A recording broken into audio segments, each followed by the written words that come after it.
far as when you started to perform your own songs and your own project and your music, when did you start doing that? Um, well, kind of like how you were saying, I was part of a band. It was a band called Milltown Project at Milwaukee High School of the Arts, and we had a band as well, right? Okay. I was kind of one of the lead vocals. We had like one more other artist who was like my guy. His name's Verge, and you know who that guy Eli is? Eli. Ruben. He's like a Eli well, Stones? no. Okay, Eli no. Stones and Eli Rubin are two different people. Okay, But okay, yeah. Elijah Rubin, he used to play a guitar in that band. We had a drummer named Paul, who actually was the reason for everybody kind of getting up together and stuff. Gotcha. And we had a piano player named Elijah or Elias. I'm sorry. I'm so sorry. I'm butchering everything because it's been so long. But yeah. Elias was on the keys. Elijah was the guitarist, and Paul was the drummer. And then there was two vocalists. And we were a Milltown project at some point, and that's when we were performing in front of the auditorium, in front of the school, doing little events, little side missions, if you will, like outside of school and stuff like that. And that's when we was doing original music, and a lot of the music was kind of catered to like my first, like some of my older music. So it wasn't where I wanted to be. It was just kind of like they took a chance on me, was just playing, and we were gigging and getting opportunities. And they played a lot better, like as far as live music. So they were able to kind of tweak however the song sounded and make live music sound better. But besides all that, you were the lyricist and the singer. Yeah. But that was like back in 2014. Okay. So if we're talking original music since it was 2014. Yeah. And then in the last 5 years, I've been taking my own personal music seriously and kind of really taking it a step forward to really be a professional with it. Okay. So 2018 was kind of when you started to do your own solo project kind of thing with NilexNile. Yep. Gotcha. Okay, it was an evolution, but went through like a few names because I was a different name at first, or under a different alias. Can I ask what that was? Huh? What was that name? It was a Young Epic, bro. Young Epic. Young Epic. Young bro. It was Epic. so cringy. It was so cringy, but yeah. I decided it was time to mature and grow up. Yeah. And I think that the music resonates with the maturity and where I am now. Yeah, definitely. So were you still? Was it much do you have any music under that at all? Everything is taken off of social media. I made sure to rip that whole Yeah. Hell yeah. Have you always liked performing? Always. I think I had an experience in preschool that allowed me to, which is funny because you like preschool. Well, I don't even want to say preschool because who knows, maybe I can't really date it all the way back then. But I want to say I had a experience back in first grade. And ever since then, I was kind of like just trying to better performing, or at least being in front of a crowd full of people and kind of speaking in a way where I felt like I was. It's kind of like I was like training and auditioning every time I'm performing in front of a group of people. But I was that experience led me to wanting to really be in front of people, being an entertainer. Sure, yeah. That's what I was kind of getting at as far as like the earlier stages of being on stage. Really, I think develop or kind of bring out that side of people if they never knew that before. I think getting that out at an early age and realizing that like being on stage and being comfy on stage really helps a lot of people. Now, initially though, as a kid, first grade when that happened, initially it wasn't even about music at the time. It was kind of some Black History Month stuff. So it kind of was I think the domino effect, the triggering effect that allowed me to be like, all right, this is what I want to do the rest of my life. But yeah, I get where you're coming from. I don't know. I guess it had to start somewhere, like you said. So yeah. Do you as far as like your musicianship goes, like how do you what does your process look like? Do you how do you write your songs? Because I know like listening to your music, you're very you're a crazy lyricist. I really like your lyrics. I don't want to say all that, but I appreciate it. Your lyrics are really, really solid. You got bars. Right. No, but as far as like the beats and the producing, how do you go about that and kind of putting it all together into one project? I'm a fan of artists like Mick Jenkins, Isaiah Rashad, He was just featured on one of your songs, yeah? Right. Hell yeah. Appreciate that. That's fucking cool. But I'm a fan of like people like Mick Jenkins, Isaiah Rashad. Who else? I want to say people like Absol, Kendrick Lamar, TDE, Dreamville, type of rap music, conscious rap, if you will, right? But my whole thing is I like to make music where the beats kind of can resemble something that allow me to tap into a part of myself where I'll be able to conceptualize the purpose of the message that I'm trying to get across, and at the same time, kind of not be too far off from.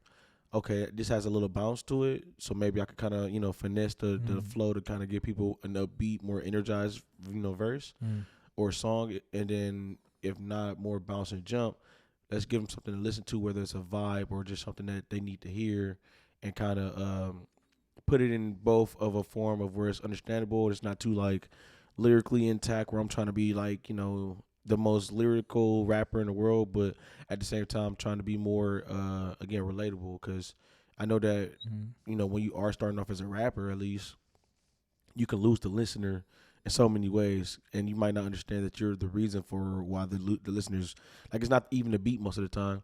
They'll be trying to like listen to you, but if your delivery isn't like intact and it's kind of boring or something, people are gonna like, okay, yeah, well, this isn't for me. Or even if they are paying attention to what you're saying specifically, your subject matter can really bore a person too. So I just try to mix it up and try to give people a little bit of this and a little bit of that, catching their ear a little bit. Mm-hmm. That's interesting, because I don't listen to a whole lot of rap alternative kind of music like that too often. So I appreciate you listening to me. Yeah. I mean, I like to listen to any kind of music, especially cool like to sit down and have a conversation with you after listening to it. Yeah, it's really cool to have that connection. But when you make your music, are you constantly kind of thinking about how the listener is going to perceive it? Or are you kind of more, where does it come from? I think it specifically comes from just wanting to, because okay, so I've done a lot now. This is, like I said, like probably year 5.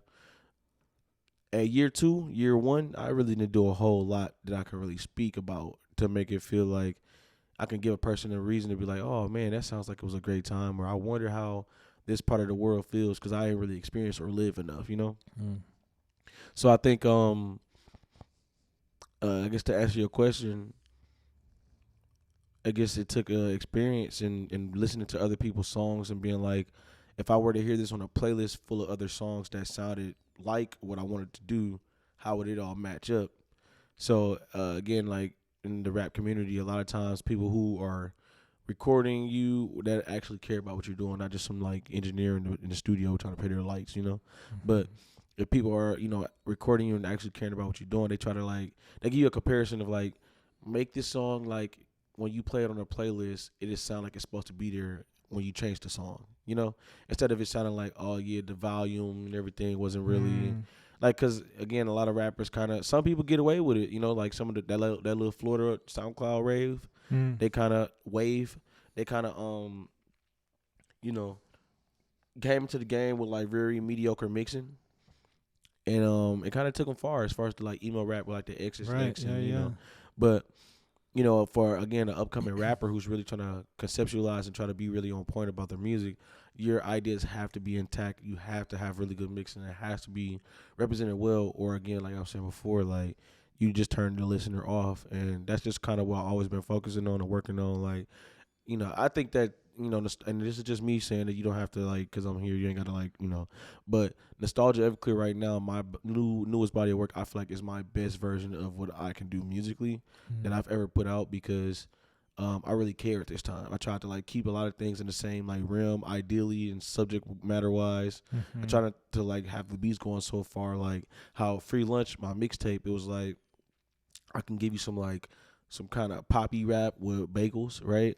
And then I give you some poppy rap with bagels, and then the vibe will switch because I'll be giving you hip hop with nonchalant, And on this album, it was more so like, you can get the opening track Free into I can't even think of my soundtrack, right? Oh yeah, nostalgia. Oh, So it was free into nostalgia, and then to where it's all hip hop. yeah. It's not jumping into something pop. It's not jumping into something like singy rap. It's like, okay, you're rapping, subject matter, the beats and everything is representing your style as a hip hop artist. Yep. And it just stayed on point this time. So It was a very consistent piece for Mhm. sure. Listening through, yeah, very digestible too. It was appreciate that. 16 minutes, Mm-hmm. and like you could listen to that on repeat, or I could listen. Like the average listener could just keep looping Mhm. that whole album.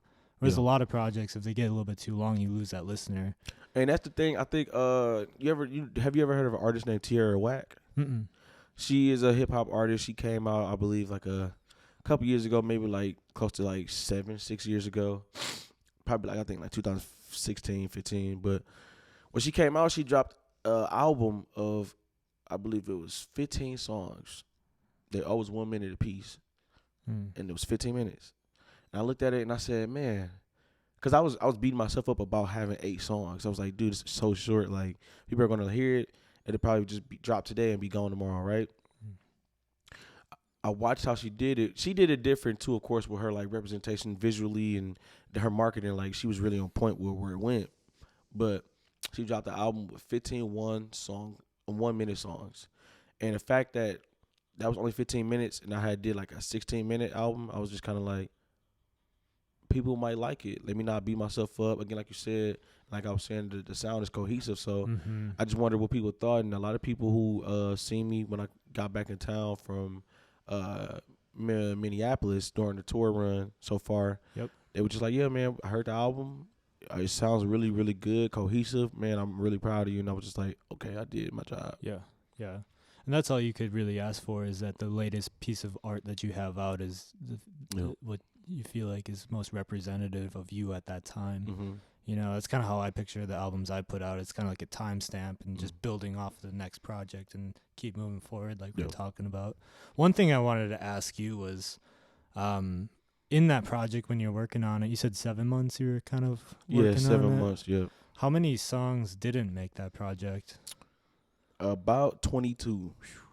The reason why I say that is because there was a lot of ideas that was like jotted down. There were ideas that was like demoed, and there was even ideas that I considered, but it was just like, this might not be what I'm supposed to be going for. And again, that initially I was planning for 14. Okay. Like So total. and then Yeah. it chopped from 14 to like 8, and then it was going to go to 10, and then the day of release, there was a problem I had to fix, and so instead of it being 10 songs for the album, it became 8.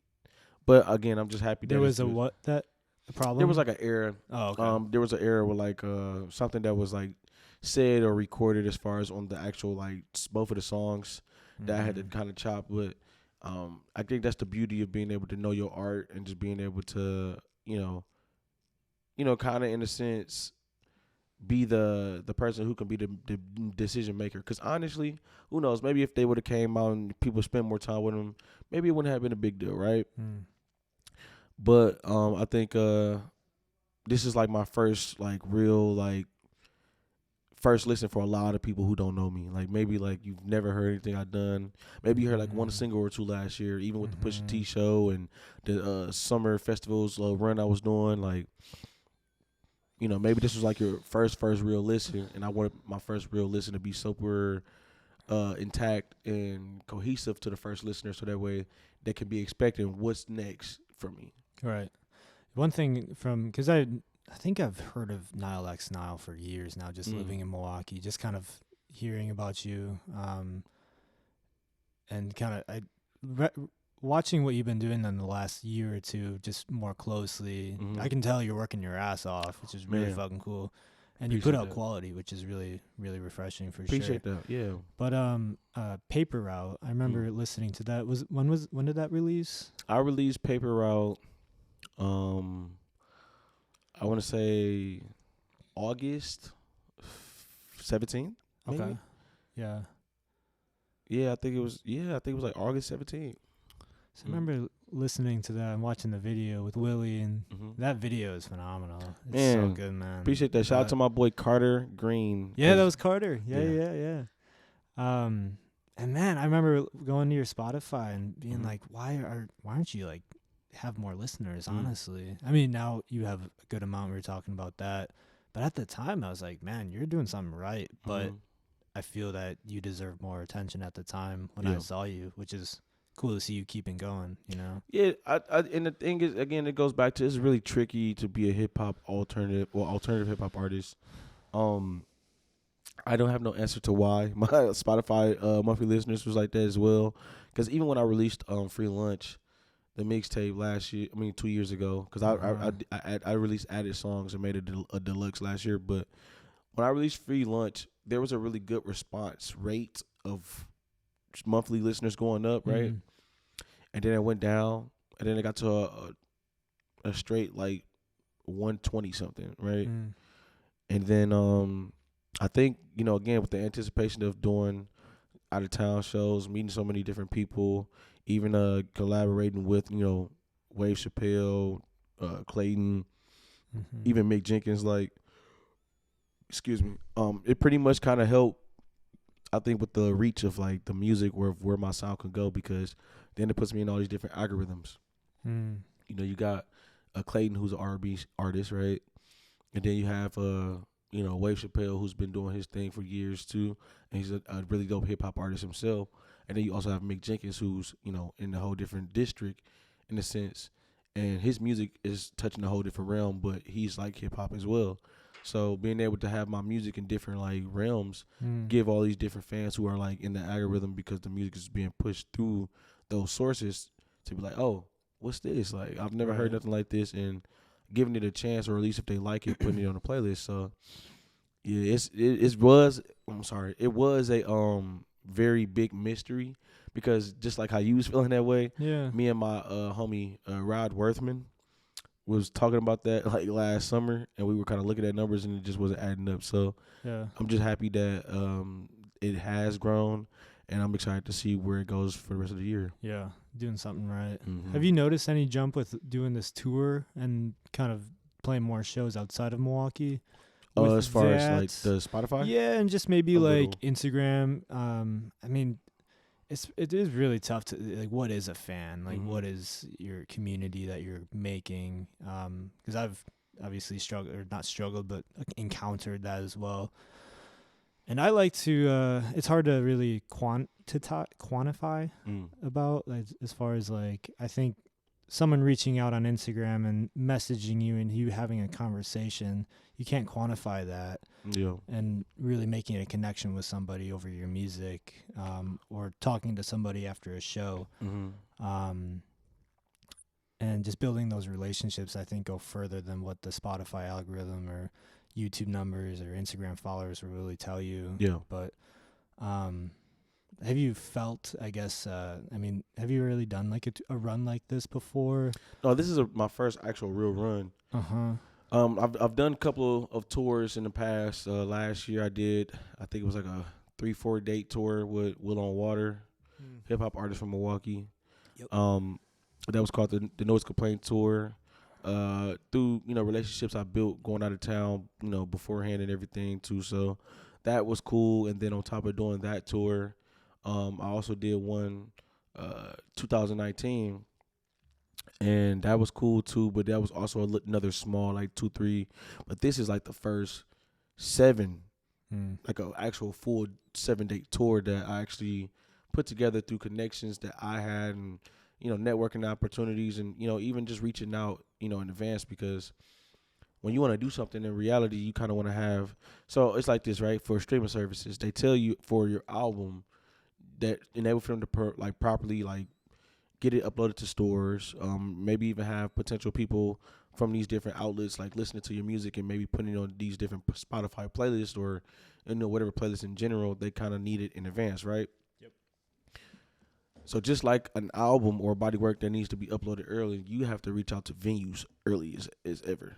You have to reach out to a venue like, well, if you're not local, you have to reach out to venues out of town like a year and a half, maybe a year in advance, because not only will you have your date most likely solidified by then, because they are booking due to their like calendar schedule. Mm-hmm. You can like properly plan promo. If there's like locals who can help like bring people to the show and have a good turnout. You can just properly plan like the actual look and the feel for what you're trying to do as far as the show goes, or whatever you try to plan to accomplish. Mm-hmm. So, this was the first time ever that I like really was able to go to 91.7 here in Milwaukee, Yeah, 88.9, yeah, yeah. 101.7 The Truth. Having these different radio outlets who's like, oh, okay, you're doing music, we're familiar with you, we like you, you're a fan of you, right? This was the first time I was able to be like, yo, I want to line this up with this run. I want to kind of do like a whole week where I'm doing a PR run, where I'm coming to y'all and y'all helping me promote the album and the tour. Mm-hmm. And then, even reaching out, like I said, like 5-6 months in advance to these venues to like, oh, yo, I know some people out here. I'd love to basically get a date or something like going like here, having money and stuff saved up because, again, tour is like a lot, after this, I'll probably be like chilling for a little bit before I have like another show, to kind of recoup on some type of money. But I kind of been doing this full time. So a lot of this, like I have a lot of time to really figure out who I'm going to reach out to, how I'm going to reach out to them, the type of conversations. Like it's like we were talking about earlier, like, going out of town and just really like just trusting it because you're sightseeing, you're really networking and meeting people for the first time. Mm-hmm. And for, again, like I said, a rap artist like myself, it's already like a lot of competition in the air. So a lot of people in that different demographic is going to be like, who is this guy like trying to come do a show here? Like, we don't know him. Mm. And some people can embrace you with like open arms and be like, yo, we can put together a show. We can get a turnout and we can open up for you, or, but, it's all about, also it's like what you give and what you get, So a lot of times, so far in some of these tour dates, I had people in the room. And some people, it was kind of not really nobody. But, some rooms, it was kind of not really nobody. But the beauty of it is I got up, I said I did it. And when I go back out these ways, like, these people will remember me at least. And then they'll be more comfortable being like, oh, yeah, you was in here rocking when it was like this. And now we're going to be able to help promote it because we like what you're doing. We see that you're really serious about your life. Mm-hmm. And, it's always room for a better opportunity when it comes to that. Definitely. So you booked it all yourself. Yeah, all this myself. You're your own manager, Mm-hmm. as far as that goes. Mm-hmm. So, you say you pretty much do this full time? Yeah, I do this full time, but yeah, it's thanks to life circumstances of why I can do this full time. Okay. I mean, I stay in Section 8, so I'm kind of, I have time and free time to kind of, do a little bit of what I'm doing, but at the same time, I still have to like make sure rent is paid too, you know. Right. So, being able to have a little bit of wiggle room because of that is the reason why I'm able to do this full time and really push this. But, in all, other instances, it's kind of like I'm just grateful to be doing this the way I'm doing it. Yeah, yeah. Are you looking ahead like post tour? Do you have plans for the summer? A little bit. I can't make an announcement on one of the things I'm finna do, but I am getting ready for the festivals, trying to do the festivals runs. Trying to see if I can get back on some more of the bigger stages. Again, with the resume being able to be opened up a little bit, kind of how how like you Use just that did, as like, collateral. you know what I'm saying, and Yeah. and hopefully, because that's usually the head nod. That's kind of like, okay, that's a conversation starter. Like, you said you did what? You did this, and That this. name is familiar. Now let me open up the email. Let me like actually consider what you have to say, because that's a notable name. And if you said you did that for a notable name, right, what is it about you that I need to be paying attention to? Because I'm clearly not, right? Yep. And so that's the beautiful thing. I think this next year is going to be so beneficial to so many artists who are getting those big credits behind them, their names, because this should be the year that either makes or break what we're trying to do as Milwaukee artists. We're trying to, hit the ground running, and I feel like we have the opportunity now because of some of the, accolades we have behind us now. So hopefully this year is dope, but I wouldn't know what I'll be doing hopefully near the end of the year to after the middle of summer. So I'm hoping that something opens up. And a lot of times, a lot of things are unplanned. So, maybe you had popped up to a show and probably just landed an opportunity somewhere because you was at a gig this year where it had nothing to do with you, and you was just there, just being supportive or whatever, and Mm-hmm. boom, a conversation with somebody who was in the crowd just randomly would have been like the conversation or the gate opening to like something crazy for you. So Right, right. yeah, I'm gonna try to get out a lot this summer as well, and also just try to do a lot more bigger opportunities. So I'm hoping that a lot of crazy things happen. Yeah, yeah. Have you always been in Milwaukee? Yep. Born and raised? Born and raised, Yeah. yep. Do you plan on staying for quite some time? Yeah. Yeah. I was just talking to somebody about this. I think that there's this ceiling, right? But there's a ceiling only if you let it. Hmm. You could be a Milwaukee artist and you can be touring the world and you could be like in different rooms in LA, you could be in different rooms in Chicago, you could be in different rooms in Atlanta.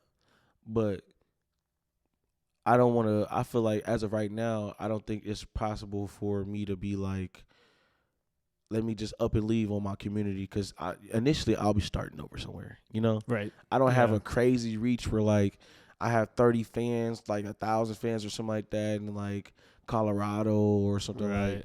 a Chicago or like a LA or something like that where I'm like, oh, okay, let me just set these tour dates and make money for a living. But, Yeah.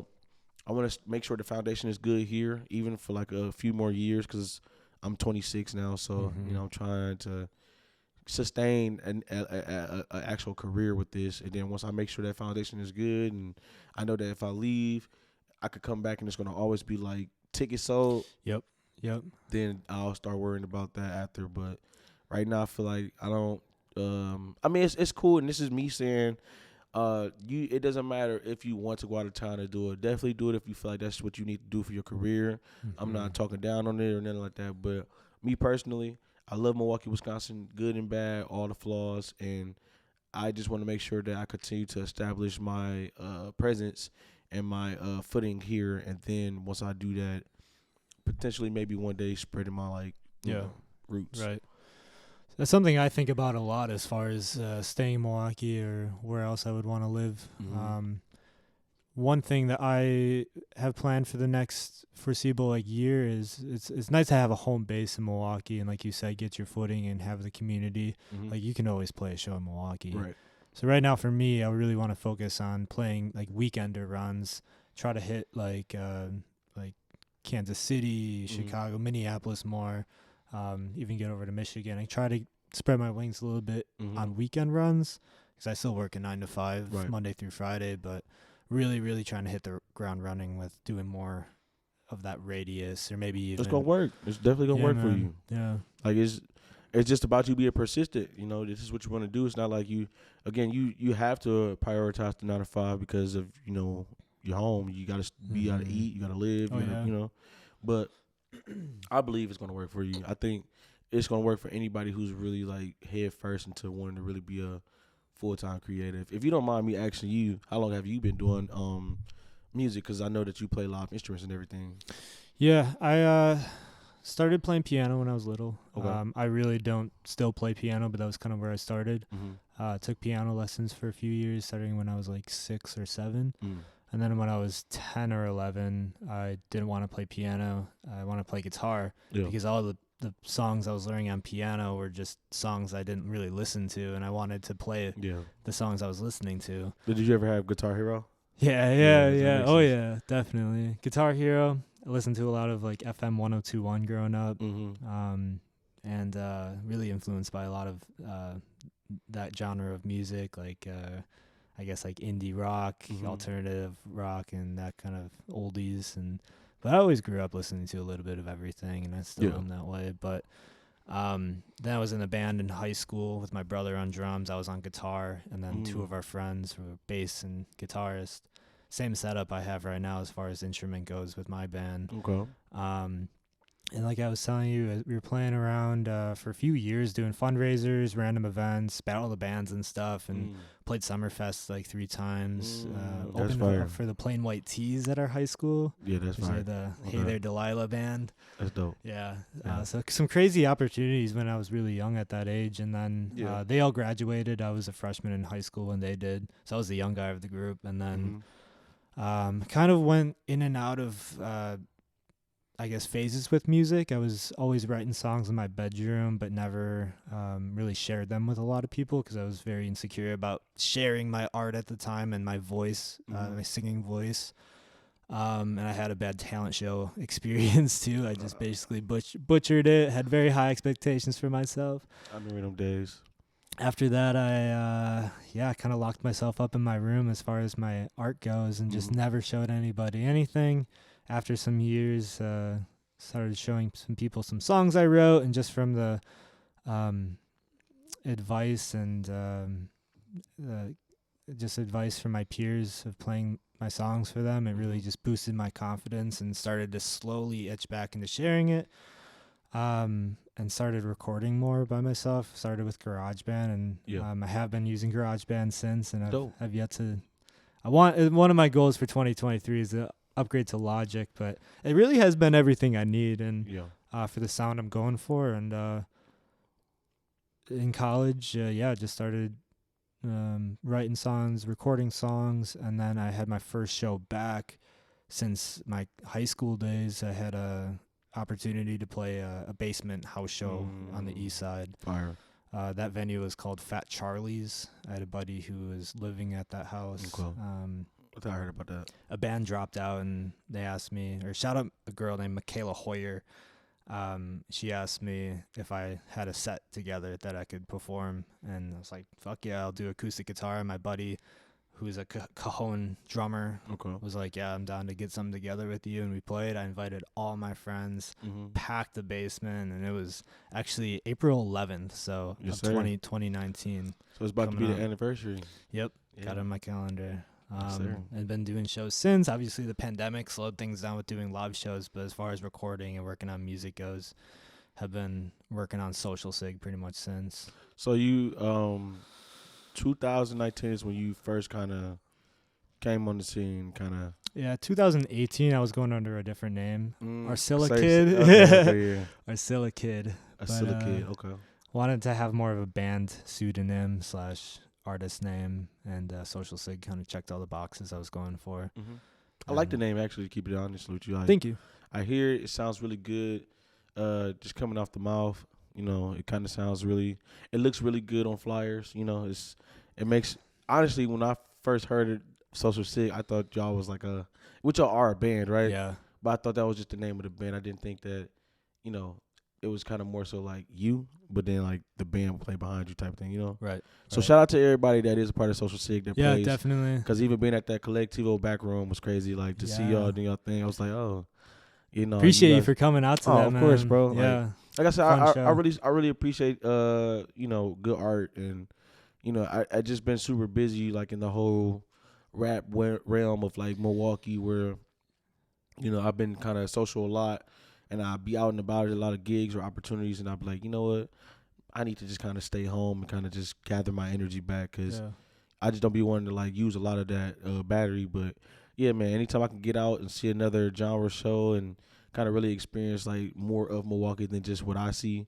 it's always a great time. So. I mean, I could only say the same about y'all. I mean, like going to Queese's thing, he invited me, and I feel pretty out of touch with the community or community as far as like rap, hip hop, alternative. That way it goes. I know my really close friend Duane. Yep. We went to high school together, and we lived together in college, and man, he's been kind of putting me on to more people in that scene. Same with Queese Terry. Willie is one for sure. He's a really dope artist too.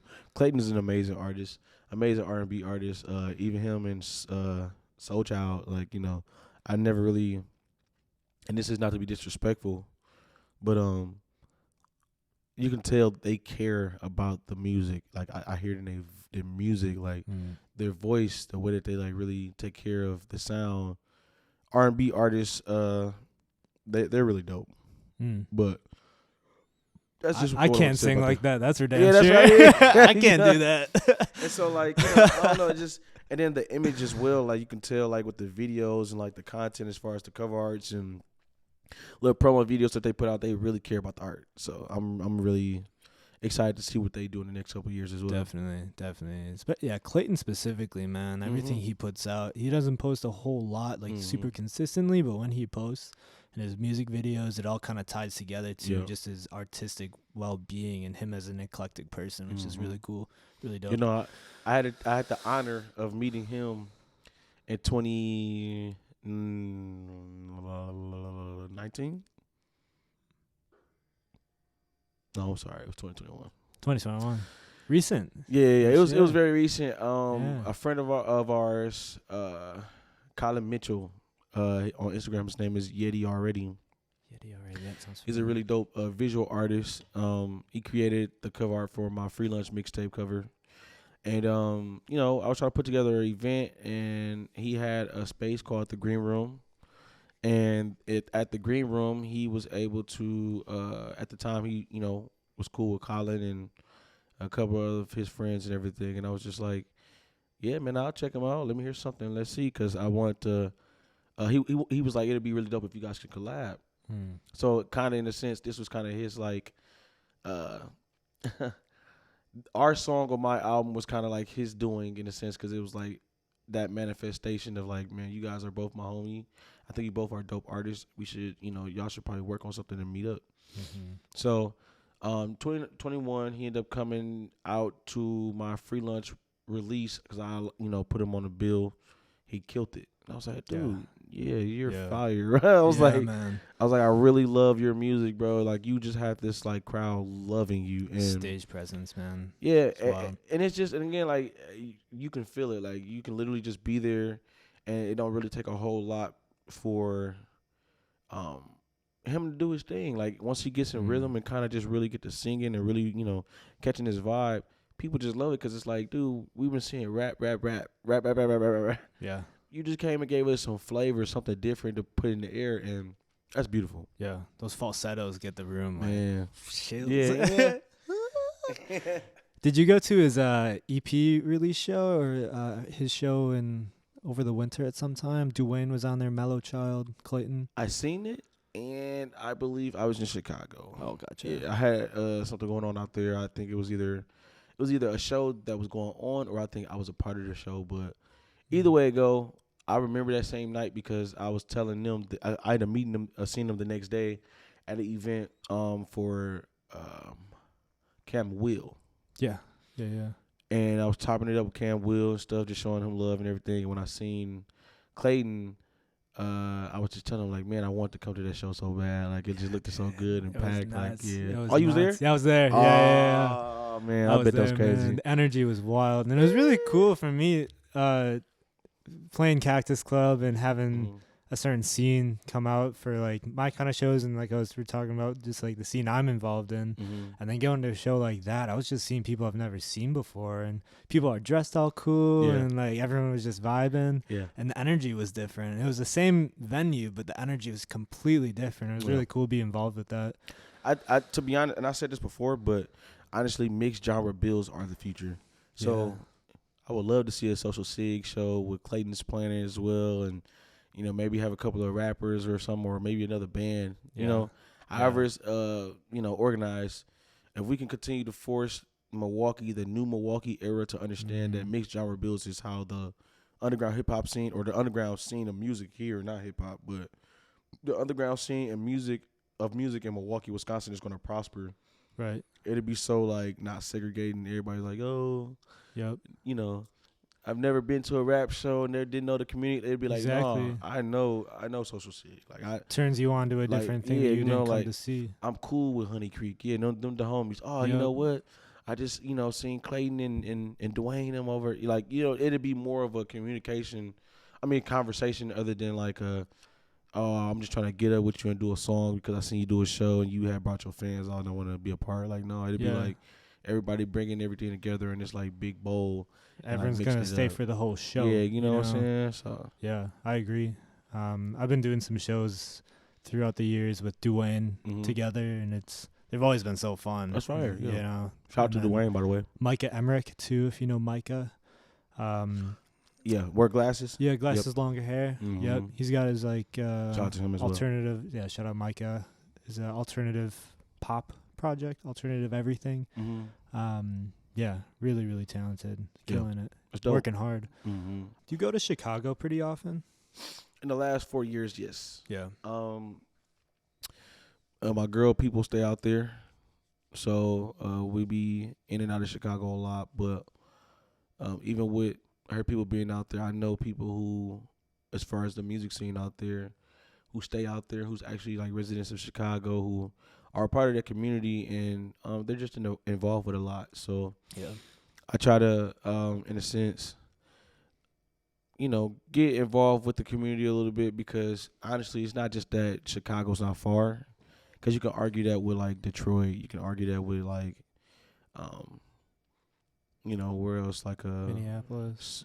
St. Louis, Minneapolis, Right. all these different spots, But I just personally love Chicago because Chicago has a lot of artists that I'm actually into out there. I've been listening to these people for years, so it's kind of like, oh, it makes a lot of sense to why I'm such a fan of what's going on here, because this is kind of the type of art that I'm into and what I like trying to do, So, yeah, I've been in and out of Chicago the last 4 years a lot, but before that, I couldn't even tell you what Chicago even smelled like. So, Yeah. yeah. It is so close, but very man, getting into Chicago, that traffic is always insane. You know what's weird though? I swear I'm not making this up. Everybody complain about the traffic, but I honestly do not mind. Well, I think it might be because of what the times I go, right? If I'm gonna go to Chicago, I'm gonna leave early in the morning, so I'll leave like probably around like. And what do you usually do? You take the tollway, or do you usually take the? Usually take the Okay, cool. expressway. Yeah, right on in. So I usually take that way too, and hour 30 minutes I'm there, but I'm usually like I said, I'll leave at like maybe 10, 11 in the morning and be there by like 1, right? Or I'll leave from Chicago around like at nighttime, usually more so like around like 7, 8. Be back home closer to like 10, 11. Just gotta avoid rush hour. Yeah, Right. like just trying to stay, because around those times, and I have experienced like traffic jams, so I do want to say that, like, I'm not just like, oh, I've never experienced like being in a long wait, like, but I think it's pretty cool, because I think what it is I honestly just be super excited to get to my destination. Right. So I'm playing exactly. all the jams, It's like it's right there because you can just see the city and everything. What I like about Milwaukee is that it is so easy to get in and out of the city. Chicago, once you're in it, like you're in it. You gotta take some turns to finally feel like you're out of the city. And it feels so much bigger. Like, of course, Milwaukee is a smaller, spot. But man, like, you go to Chicago, like, it'll probably take you almost an hour, or like almost 42 and almost an hour to get to like where I'm gonna say like maybe Hyde Park or something, or somewhere, or it'll just take you different, amounts of time to really get to these different spots. But by the time you done got to these spots, you done seen like some food joints and stuff out there. You done seen like, probably different locations and parks and stuff, and a lot of that stuff is really like paid attention to and cared for. So it's a lot of speed humps too. So you can't really just be shooting. Right. You can't really like in certain spots you can't really go through the light a certain way like you would in Milwaukee, where they'll take a picture and they do that. So you just gotta be super smart about your decisions on how you enter in and leaving the city. But long story short, man, I love Chicago. Shout out to all my Chicago people out there. Shout out to the fam out there. It's all love, man. Yeah. It is inspiring every time I'm in Chicago. Man. You see you can't get that in Milwaukee. But Milwaukee is its own thing. But that's what I'm saying though. It's like, and this is where I'm coming from on that, because again, I get what you're saying, but it's like we born and raised here. Well, are you born and raised in West Bend, which is West about Bend. 40 minutes north? Yeah. But okay, but you understand Wisconsin. You're from where Yep. So we've been here. You know what I'm saying? And to somebody that's coming from out of town, they might be like, I'm coming out of town just to see like a Future concert or something, right? Or coming to see, for instance, let's do the rave, right? Let's say I'm coming from Iowa to come see the Wiz Khalifa tour with Joey Bad and all these other artists that's gonna be on it, right? I leave from Iowa, come here, spend the weekend here, I'm just having a good time. Probably go see the Wiz Khalifa tour, go to a Bucks game. Yep. I just had the best experience that I ever had in the Milwaukee, Wisconsin. I've never had. It makes me feel like I should come back here more.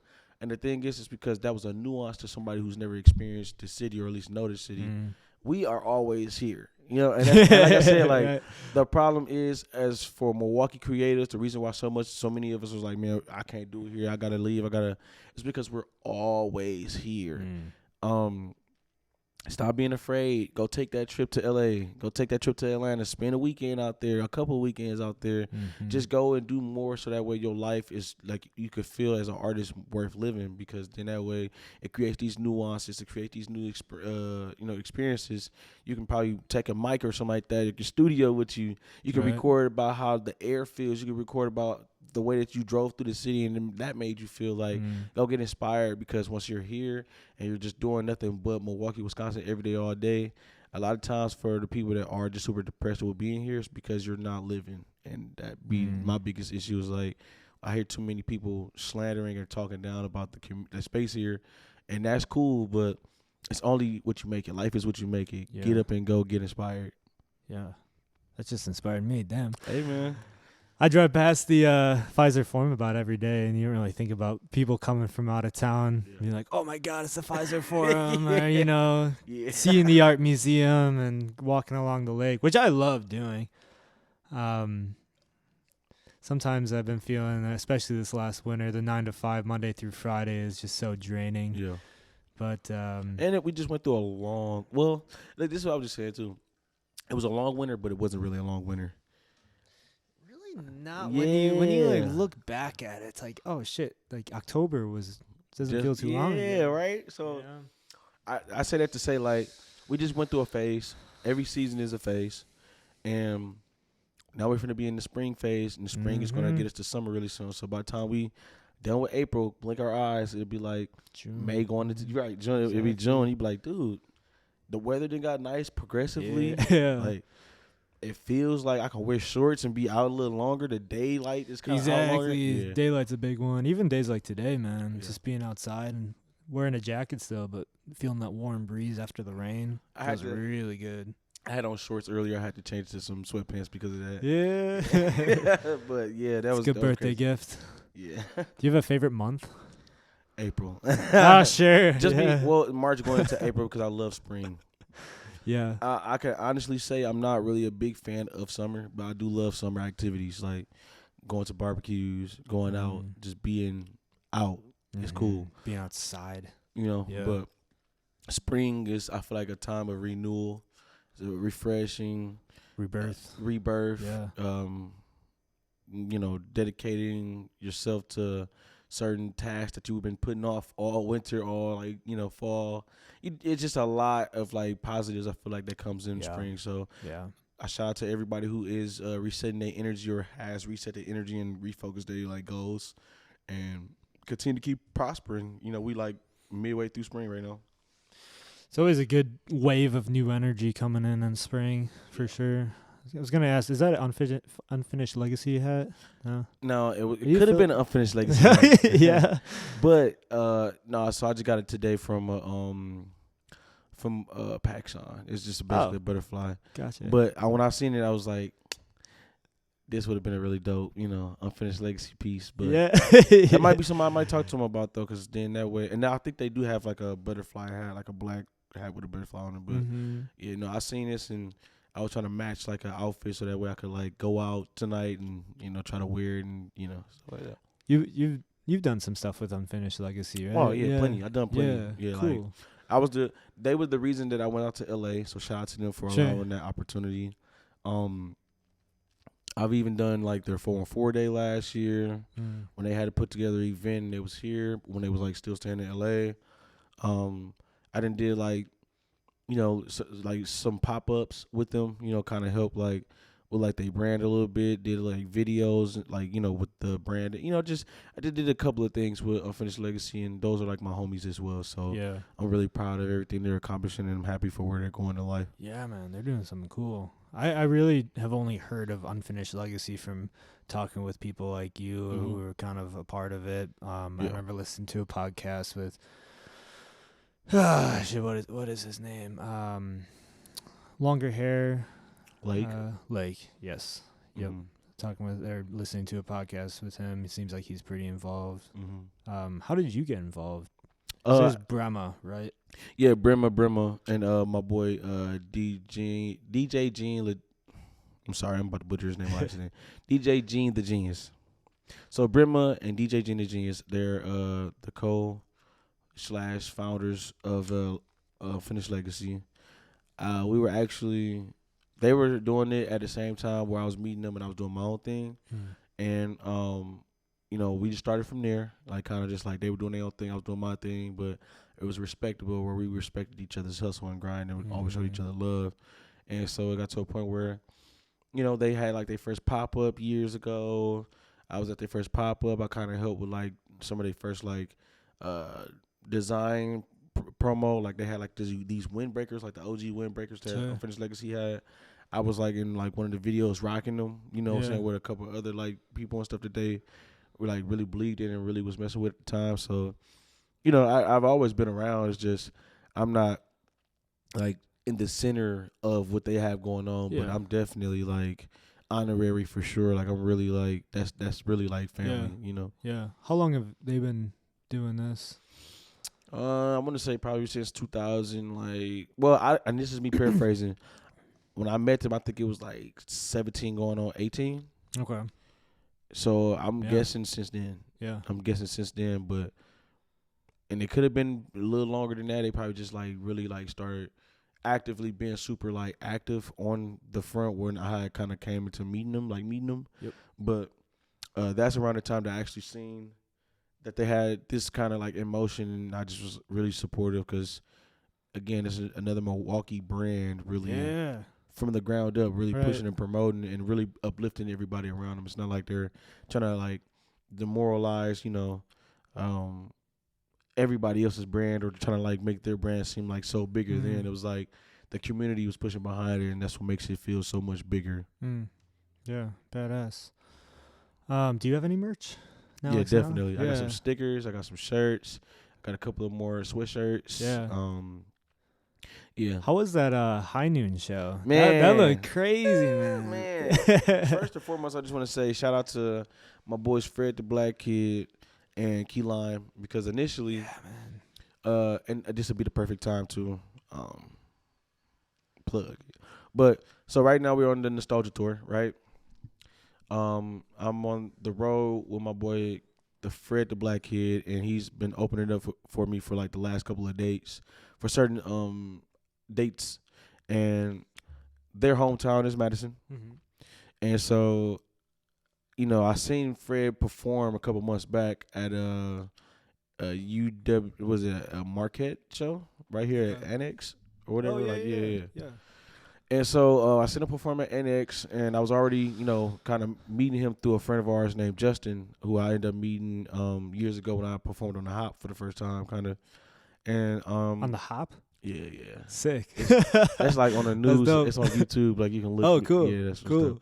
But no, so I met Justin. Justin put me on to like Fred the Black Kid's music and stuff. Years went by. I finally got a chance to see Fred the Black Kid live, which was like, I think back in like December, I think November, kind of, wherever, I forgot when it was, but it was back last year. And I seen it and was like, yeah, no, his music is dope. He's really, the sound that I want to kind of like also represent what I'm trying to do with the Nostalgia Tour. At this time, nobody heard anything about my new album. They just knew that I was working on something and I was trying to do something different, right? And so Fred, and this is all, again, just to tie into High Noon, I'm sorry about that, but Fred, he stays in Madison, and I felt, well, I can try to get a show out of Madison if he stays there and kind of have his, fan base and people to support him come out and kind of create a crowd, and I can do the same thing in Milwaukee for him to, because we both kind of have like, certain like supporters in both our cities, where it's Madison or it's Milwaukee, where it'd be like worth it for both of us, right? And so I'm like, all right, cool. Let's make both of these stops a thing, and let's make it happen. And we already made back what we were supposed to pay the venue from pre-sale tickets, bro. Like that was crazy on a Monday night, which was crazy. Yeah, Monday night. And so it was just a really great turnout. I think like on the night we sold about 70 tickets. The venue was about a 400 cap, but it was the fact that we paid the venue back and still had a turnout. Like that felt like concert. That felt like, okay, 70 people came. It was small. It was kind of intimate, more, but every act had somebody to perform in front of. And I sold like a shirt and a hoodie. So, if Fred and them would have had their merch as well, they could have sold plenty of merch, I'm sure. Yeah. And then on top of that, like, it was very professional. Like, the venue, they handled everything very, like, correctly, cohesively. We had the green room, It was just really dope. Yeah. That's all I can say. Yeah. Like, I've never done a show at High Noon, so for me to have did that show, and, like, it was a really good turnout, and Fred had an amazing, like, turnout, and, my boy Wave Chappelle, who I brought out, had a really dope turnout, and even Light Skin Larry and DJ Mondo enjoyed the show. Like, it just goes to show, like, what I was saying before, get out the city. Like, you can still come back home and feel inspired, and that can maybe help you create more music, or even create in a whole different space in a different city, but you have to still make the effort to get out and either succeed or fail, because that's how you're going to learn how to grow as an artist, Right. So High Noon was amazing. I will definitely do another show there in the future, or a couple of shows if they exactly. Because now that you did a show with them, I mean, they own the Majestic as well. Yeah, yep.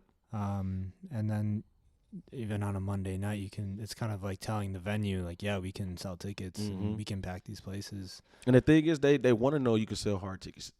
Like I was just at a seminar for that Emily White put together 2 months ago, going into last month, or in February going into March, and there was a guest speaker who came out, and he was talking about how, like, it's important to try to get hard ticket sales so that way the venue can trust wanting to continue to book you. Cause hard tickets meaning pre-sales? No, hard tickets meaning at the door. Yeah, they want to know that you can sell tickets. Like, okay, so for instance, right, let's say you have a guaranteed of like $500. Like, you're like, this is what I'm worth. They're like, okay, well, we need you to sell this amount of tickets so that way we can also know that we're getting our money back, or like you either breaking even or like we made more than what we made type of thing, right?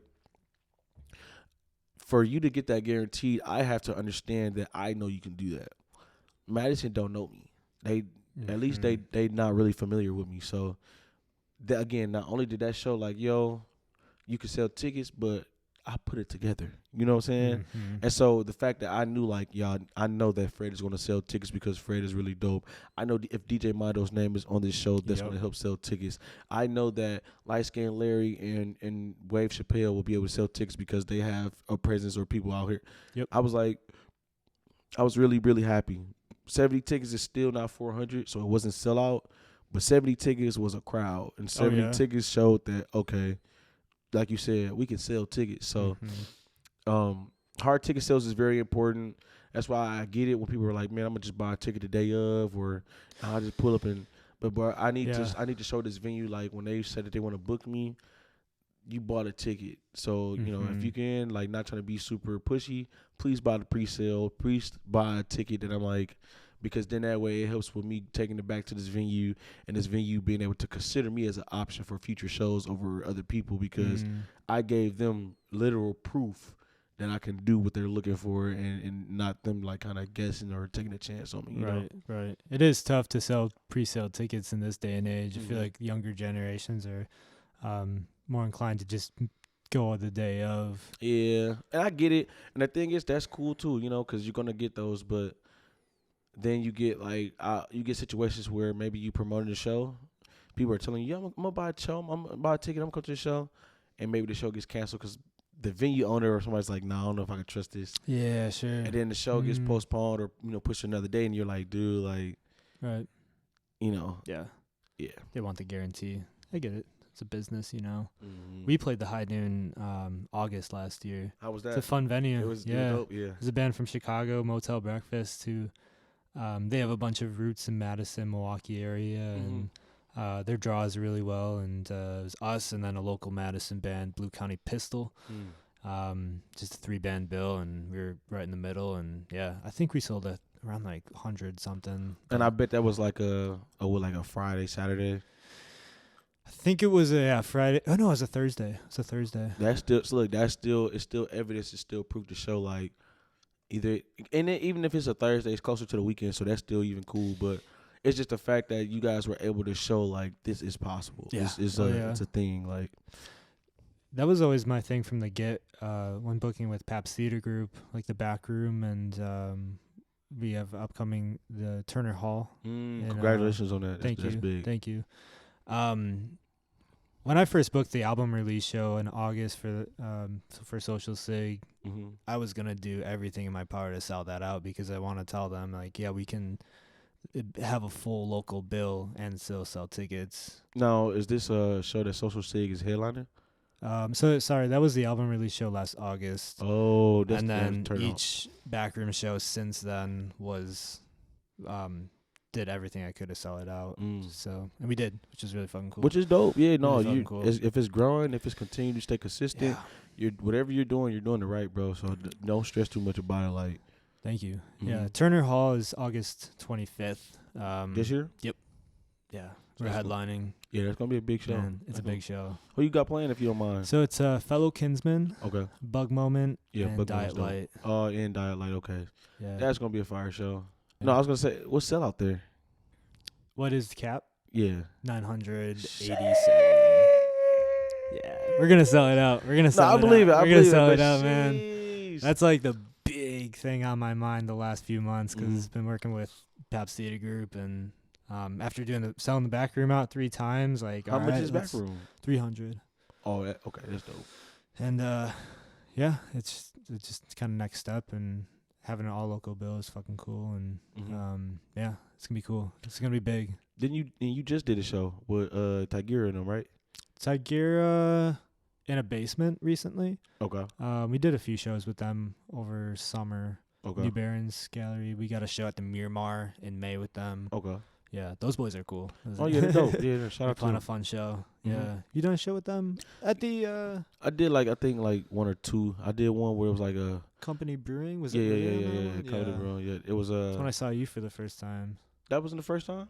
Yes. Oh, wow, I that's think it might crazy. be the only time, honestly. I mean, it's still dope. Yeah. I want to catch you at like Yeah, a show. You Same know? though, and that's why Yeah. I'm actually probably gonna come to that Turner Hall show. Honestly, that sounds like it's Yeah, gonna be real man. crazy to be supportive, bro. Like Thank you, man. y'all got a lot of like, dope artists on that bill, like bands on that bill. Like Yeah. I really mess with Bug Moment. I really mess with Diet Light. I think I went to go see Diet Light at a show at Cooperage. Yeah, yeah. I think it was either last year or the year before that. And shout out to Mid Coast because they was the ones that kind of curated that. So that was a really dope show.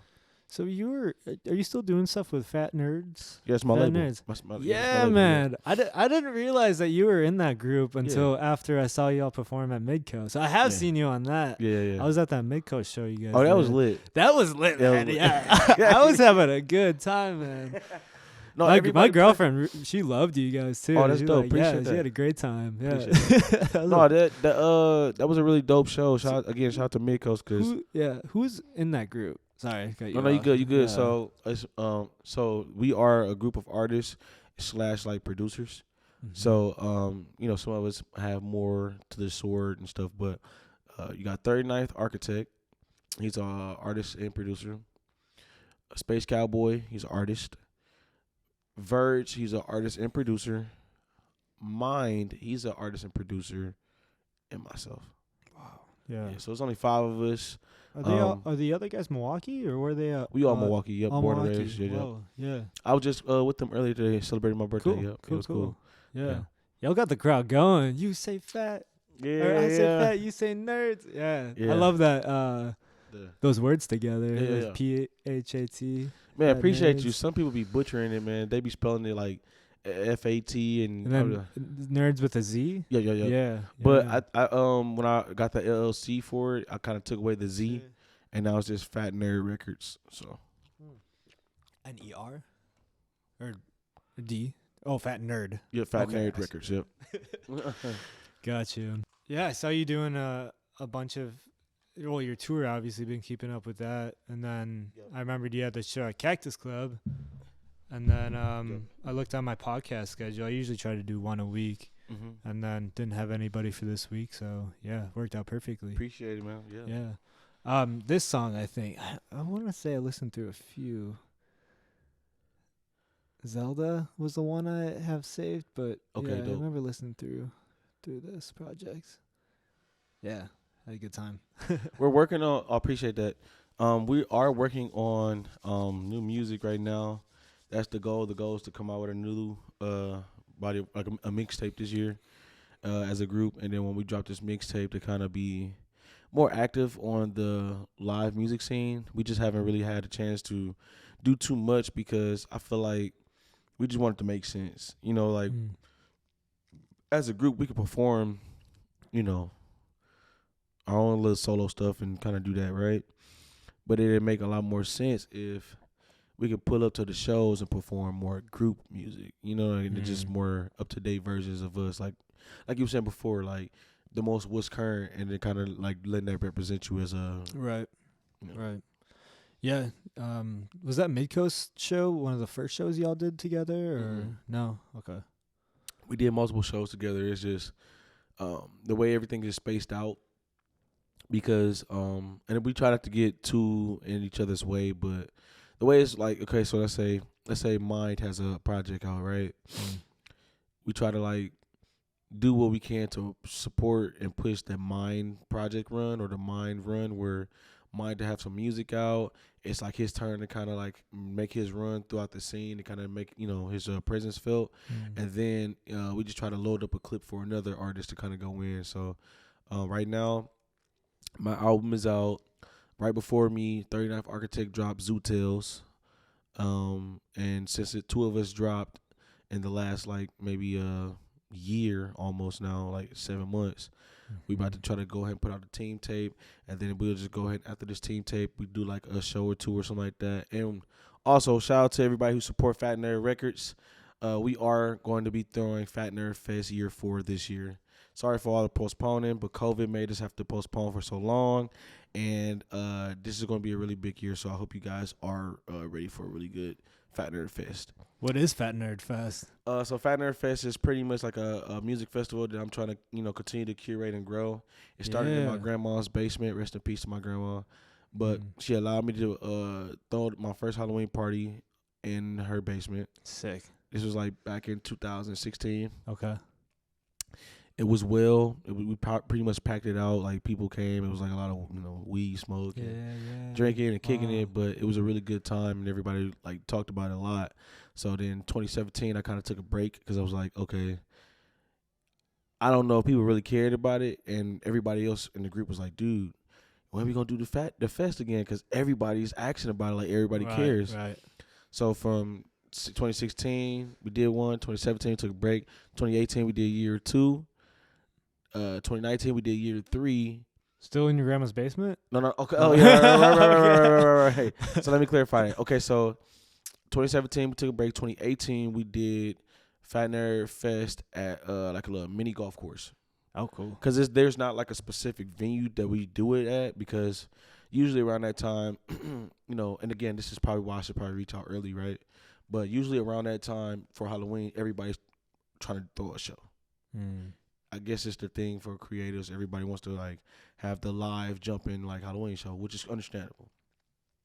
But so we did it at like a little golf course. I mean, not a golf course, but like a little mini golf. And when we did it at that, it was kind of cold outside. I wanted to make it like more of an outside theme. So me and a friend of mine kind of like had like 50-50 with the ideas, and, you know, really just trying to like make it feel more Halloween and, you know, outside-ish.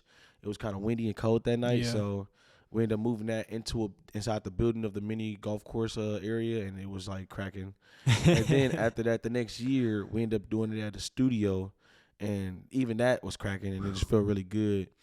And so now, like I said, that was in 2019, 2020, pandemic hit. Yep. 2021, wanted to bring it back, but it was pandemic still. And then last year, we was this close to like having the fest again, but I just didn't have a venue, and I didn't want to rush the idea of, yo, come to this fest, and then it'd be underperformed. Right. Every year we've done it, it's been like a growing, like gets bigger. Yeah. And I want to be able to show people love for wanting to do it and being involved with it, and at the same time, like making sure everybody benefits from it. I wanted this year really do a different where I curated like a mixed genre bill show, and like with me curating it as a mixed genre bill show, like there would be of course like drinks and like little party favors and stuff like that, like an actual like concert, but people would be in costume, hanging out, having fun and stuff, and they'd be able to come and just get the best of all worlds instead of just like rap and I want it to be an experience.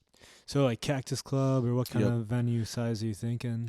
Like a Cactus Club. I don't want it to be super crazy big unless it just gets that big and we get like financial backing to really start really doing this legally and bigger. But a Cactus Club big is all right. A Bremen Cafe is all right. You could do better, or bigger. Sorry, not better, but bigger. But that's cool, and I understand that too. But like I'm just speaking as far as like. Because right now, a lot of these shows, Halloween shows have been intimate, but they've been intimate with a really packed feel. Gotcha. Which is cool. Yep. Because once you start off small and then it continues to grow and people are talking about it, it gets bigger. More people start seeing the vision behind what you're doing, and then there's a lot more involvement. And then that's when the moving pieces get to those, like, from Cactus to, maybe a what's that, a lakefront brewery type of show, or a lakefront brewery into maybe a, Turner Hall type of show, Turner Hall into a Marcus Center of Performing Arts type of, and it's just baby steps. But long story short, 2023 we will have Fat Nerd Fest year 4, and I'm excited to get that to everybody. Sick. Yeah, let's do it. I'll be there. It's gonna be fire. It's gonna be fire. I had no idea that was a thing. You and Fat Nerds perform, obviously. Yeah. So it's kind of like. Have you ever heard of, so for instance, like Dreamville, what J. Cole just did? Yeah. It's kind of like a festival for his like label and everything. I just want I want Fat Nerd Fest to be that, but in the fall. Because like I know, in Milwaukee, Wisconsin, it goes spring, summer, fall, winter. Spring, so, there's nothing going on during the fall or the winter. Everybody's like, I gotta stack money, I gotta stay in the house, it's cold. But what if we gave people a reason to get out the house? That's my whole understanding. I'm just like, all right, we can give people good music, we can give them a great time, and even if it's for like that one big last shebang before, let's do that before the winter, and people don't make an excuse about how there's too much snow, my car can't drive in it, or oh man. I wish there was something going on, but no, we have something going on. Come out to the show. Awesome. Yeah. I think it's so hard to get people out to shows in the winter. Which that was my thinking with this Turner Hall show too, is because the album release show we did was last August, like August 20th, and that just felt like a perfect end of summer, end of season changing into fall. So that's why I wanted to do another August 25th. Just to hit that sweet spot of people going back to school or kind of just getting one last hurrah before summer ends. But that's kind of the same mentality with the fall, because November hits like a bitch. Fall is amazing though. Like I don't know, I feel like spring and, like I was saying before, spring and fall is my favorite because you get to wear some of the best, coziest outfits. That's true. Yeah. Right. The changing of the outfits. Because people be in the middle of the summer wearing hoodies, like you're dying in that hoodie. Like, and don't get me wrong, I'm one of those victims, but still, like, you had all winter to wear that. Exactly. Yeah, I'm excited to wear the swimsuit. Get out some, barbecues. I'm ready for all of that, man. It's fire. Oh yeah. You want to wrap this up pretty soon, or you want to keep chilling? We can. Cool. It's all up to you though, but we can if you want to wrap it up soon. Yeah, no, we can go for a little bit longer. Cool. Actually. So Cactus Club on Saturday. Yeah, man, Cactus Club, April 8th. I have it's a Milwaukee tour stop for the Nostalgia Tour featuring Fred the Black Kid.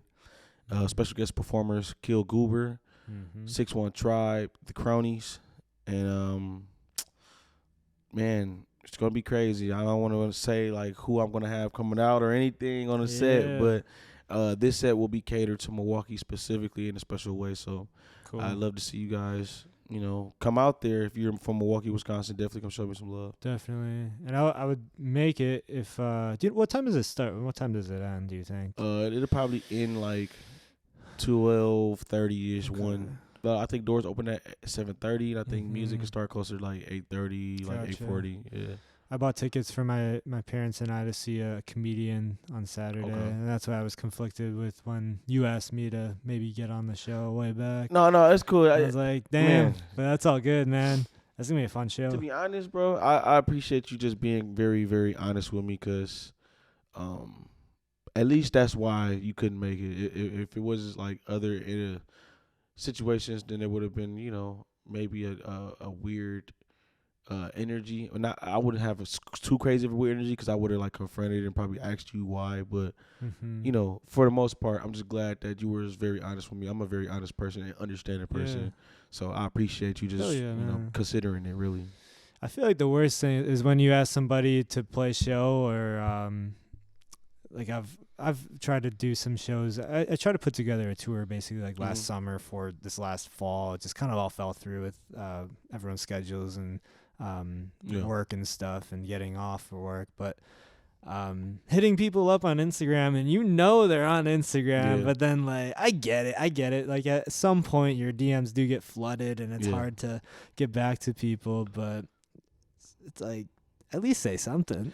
Yeah, no. I always try to say at least something. If an out of town band tries to book in Milwaukee, I'm like, hey, that date's not gonna work. I have some other Milwaukee shows I'm trying to book around and trying to play out of Milwaukee more. But I always give them at least a list of artists and bands that they could reach out to Yeah. in Milwaukee. So at least not try to burn that bridge right away. No, and that's, bro. Yeah. no, I feel that. I You definitely know? feel that. I think a band from Chicago just reached out to me a couple months ago, and they was trying to actually curate a show too, and I would have loved to have did it, like honestly, but with me getting ready for tour, I was kind of really trying to like limit how much I was performing, and I'm like a workaholic, so. Oh, you reached out to me for a show? All right, cool. I'd love to do the show. Let's do the show, but I had to learn to hold myself back. Set a boundary. Yeah, no, the album's supposed to be dropping. Fergus on the album. You can't keep a lot gigging, going on. Yeah. So no, Exactly. yeah, I get it, bro. Even just having to kind of just really prioritize what you got to do, so that way you can have the best outcome for what you are trying to initially like.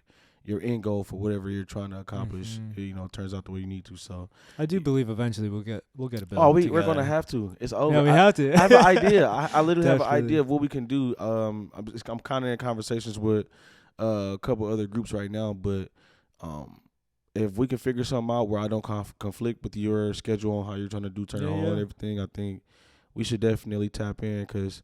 I have an idea. I really do. I would love to work with you on that mixed genre kind of bill kind of thing. Yeah, let's do something cool. Yeah, that'd be crazy. For sure. Yeah.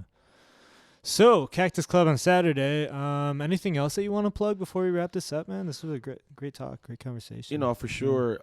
If you haven't, go check out Nostalgia Everclear. The album as a whole just reached 10,000 streams. So I'm appreciative for everybody who is giving it a listen, giving me a chance, taking a chance on me. Continue to keep listening to Nostalgia Everclear. I got some surprises throughout the year, so that way, your experience with the album can continue to grow and you can live with it for a long time. So Nostalgia Everclear is out Nostalgia Everclear is out on all streaming platforms. And thank y'all again for just supporting my journey so far. Definitely. Thanks for coming on. I'll have your links in the bio and everything, but Yes, thanks for coming on. Thanks, this was man. dope. Appreciate Yeah. you. Appreciate it. Thanks for watching, y'all.